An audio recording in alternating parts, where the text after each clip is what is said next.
주문, 피청구인 대통령 윤석열을 파면한다.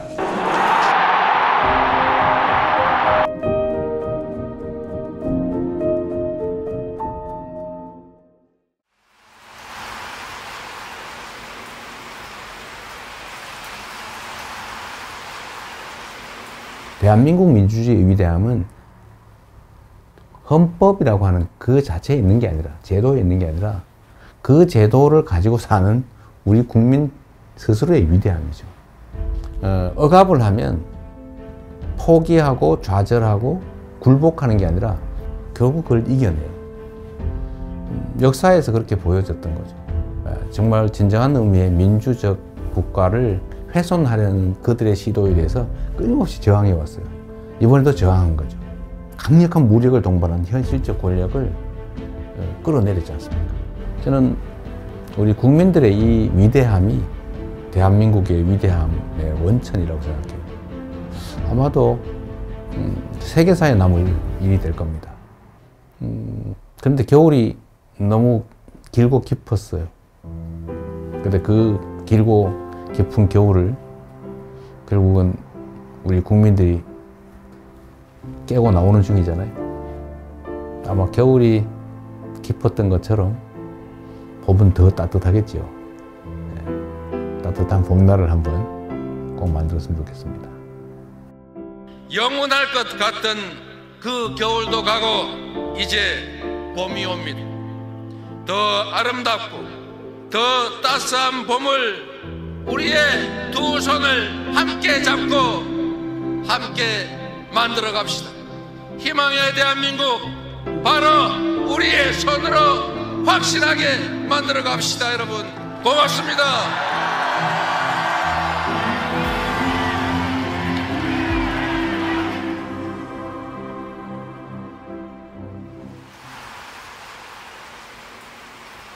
대립 갈등이 지금 아주 크죠. 그런데 그 원인은 뭐냐? 뭐 여러 가지가 있어요. 아주 근본적인 거는 경제적 이유입니다. 먹고 살기가 어려워져서 그래요. 세상 사는 게 힘들어서 그렇습니다. 그런데 왜 그러면 더 잘 살게 됐는데 왜 부족하게 됐냐? 편중됐기 때문이죠. 소위 양극화, 불평등, 격차. 이게 너무 커졌어요. 우리 사회가 총량으로는 과거보다는 더 많은 걸 가지고 있게 됐는데 개별적으로 보면 그게 너무 많이 한 군데 몰려 있습니다. 근데 이게 이제 사실은 갈등의 원인이죠. 지금 우리 경제는 여러 면에서 일종의 사면초가 같은 상태 같습니다. 전 세계적으로 성장률 전체가 떨어지고 있어요. 그리고 경제는 사실 민간 영역만으로는 제대로 유지 발전되기 어려워요. 정부 영역의 역할이 중요한데 지금 거의 3년 동안 정부는 경제를 방치해뒀죠. 이제는 첨단 과학기술에 대한 투자가 중요한 시대가 됐습니다. 근데 문제는 과학기술의 수준이 너무 높아져가지고 개별 기업들이 감당할 수 없는 상황이 됐어요. 그래서 정부 단위의 인력 양성, 또 대대적인 기술 개발, 연구 개발 투자, 스타트업이나 벤처에 대한 대규모 투자. 또 그렇게 하면 다시 또 살아날 수 있습니다. 우리 너무 좌절할 필요 없는 거죠.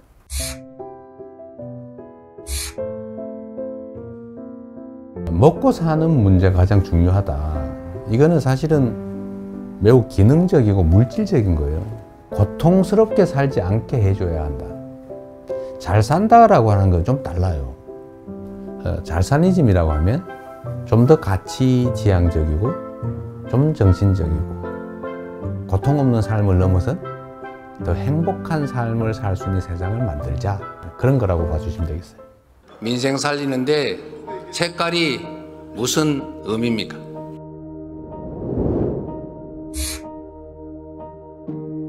정치라고 하는 것은 현장이죠. 현장에서 국민들의 삶을 놓고 실제로 그 삶을 결정하는 거예요. 그게 빨간색이냐 파란색이냐 아니면 어떤 방법이, 정책이 누구의 생각에서 시작된 것이냐. 큰 특별한 의미가 없죠. 어떤 게 더 유용하고 어떤 게 더 필요하냐. 이게 최고의 기준이 되어야 된다. 제가 정한 원칙이 있어요. 대개의 공직자들의 태도를 보니까 중요하고 큰 일을 고민하느라고 작아 보이는 일들을 미뤄둬요. 그러니까 엄청나게 쌓여요. 공직자는 100만 명이 걸린 일이냐 100명이 걸린 일이냐 하면 이 10,000배로 중요한 일이라고 생각하지만 100명이 걸린 일조차도 그 100명은 목숨이 걸린 거예요. 그래서 모든 일이 다 중요하니 작고 쉽고 간단하게 보이는 일을 최대한 빨리 해치우는 거예요. 그것도 큰 일을 안 한 건 아니에요. 그건 그것대로 고심하고. 저는 제 업무 책상에 서류가 쌓여 있지 않아요. 안 쌓아놓습니다.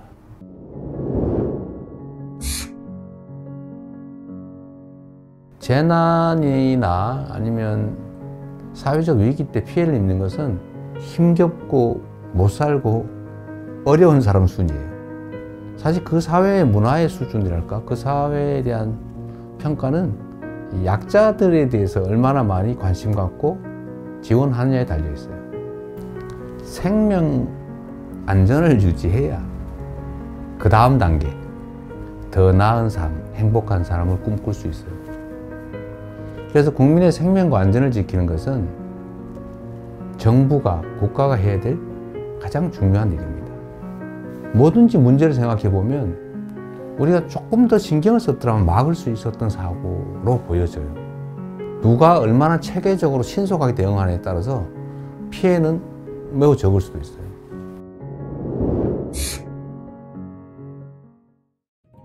현실적으로 보면 우리가 한미동맹 매우 중요하고 또 한미일 협력관계도 매우 중요하죠. 그 속에 일관되는 원칙은 대한민국의 국익이 최우선이다. 거기에 따라 판단하면 되겠죠. 경쟁할 영역은 경쟁하고 협력할 영역은 협력하고 또 서로 갈등할 영역은 잘 조정하는 거죠. 특히 이제는 국가 간 경쟁이 사실 기업 간 경쟁과 거의 같아졌습니다. 그래서 기업과 정부의 역할 분담, 협력이 정말로 중요해요. 특히 국제 경쟁에서는 반드시 필요한 부분입니다.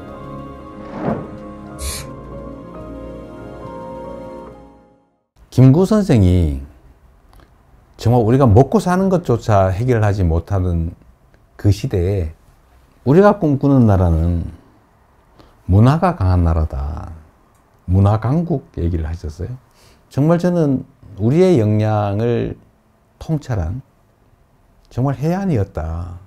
지금 문화 영역에서는 정말 세계를 상당 부분 선도하고 있지 않습니까? 그럼 우리 K컬처, 한류라고 보통 부르지 않습니까? 근데 여기에 더해서 이제는 K민주주의, 아마 이번 2번에 걸친 촛불혁명, 빛의 혁명을 통해서 무혈의 평화혁명으로 현실 권력을 끌어내리는 세계사에 없는 이런 일들이 민주주의의 이름으로 이루어졌지 않습니까? 정말로 위대한 민주주의의 힘을 보여준 거죠. 대한민국이 세계를 선도하는 여러 영역들이 있다고 봐요. 저는 이런 것들을 K 이니셔티브라고 좀 통칭하고 싶습니다.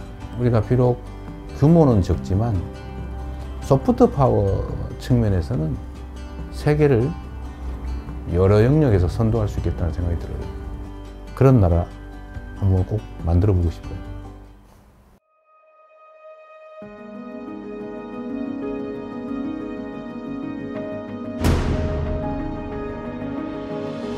대한민국이라고 하는 이 국호, 국호에는 정말 큰 뜻이 담겨 있죠. 민국, 국민의 나라, 민중의 나라. 이 민자는 백성이죠, 백성. 흰옷 입은 사람들, 평범한 사람들. 이 평범한 사람들의 나라. 그리고 작지만 큰 나라. 많은 사람이 희망을 가지고 행복한 삶을 꿈꾸는 그런 세상이 봄날 아니겠어요? 진짜 대한민국을 만들고 싶습니다. 그냥 이름만 있는 대한민국이 아니라 진짜 대한민국. 그리고 그 대한민국은 대한국민이 만들어가는 거죠. 그 대한국민의 훌륭한 도구, 최고의 도구, 이재명이 되고 싶습니다.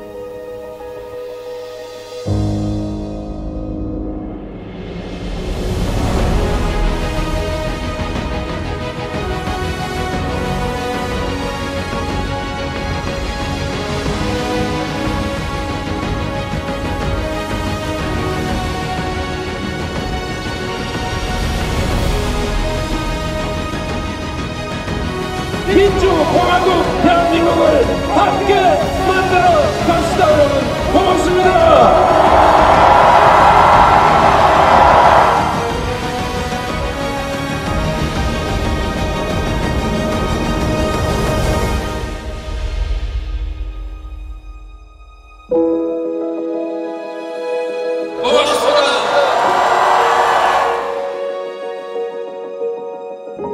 진짜 대한민국을 만들기 위해 대통령 선거에 출마합니다.